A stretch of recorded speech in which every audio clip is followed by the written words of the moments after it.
Yoga holds so much more than just building flexibility or strength. It's got to do with building a bridge. You know, it sounds a little cliche, but you're literally building a bridge between your mind and your body, and that bridge is your breath. Having control of both of those systems at the same time, it's made me such a different person.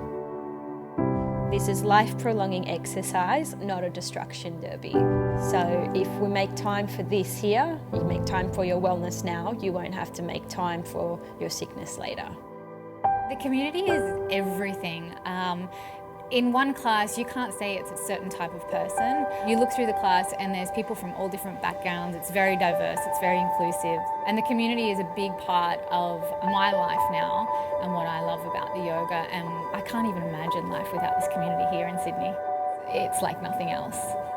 It's tough. It's a tough practice and it makes you tougher. You have to meditate, you have to concentrate, and you have to forget about everything else in your day. And having that 90 minutes of absolutely forgetting about everything else and just doing the postures, staying in the room, gives you space in every other time in your day to be you. Bikram Yoga for me is pretty much a non-negotiable. We're running around, there's so much to do, we very rarely take time to give back to ourselves. So Bikram Yoga is basically an hour and a half where I can't check my emails, I can't look at my phone, I can't talk to anyone. It's just me, the postures, my breath, and being present. The heat is definitely an aspect that has to be regarded. If you need to, take a break, have a sip of water, collect your thoughts, collect yourself, and then rejoin the class again. It's really important to find that balance. Ultimately, when you break it down, it's 26 postures and 2 breathing exercises designed to help you improve your digestion, improve your breathing, and keep you upright, improve your posture, and basically keep your mind where it needs to be.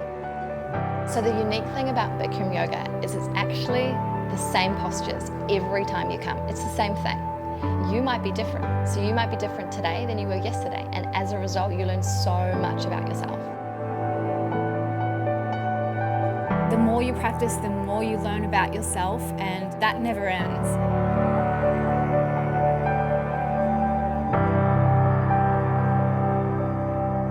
Well, in Bikram Yoga, it's the belief that you can't practice meditation if your body is out of shape. If you're in pain, you can't sit still. And ultimately, the stillness is where the benefit is. Our focus as instructors is you. That's our complete focus. It's not for us to demonstrate postures. So our role as teacher or instructor is to help you along, to kind of see where you're at, and to be very supportive of what's going on in your life outside of the hot room as well. Everybody knows what to expect, and I think that helps the newcomers come in and feel at peace as well. It's going to be all right. It might be hard, and it's supposed to be. Nothing that's worth it is ever easy. And the ability to make it through a class, it just feels good, especially with other people. You know you went through the same thing. Marty and I, it's always our goal to make sure that you feel good when you leave the room. You only get one body, and you've got to look after it.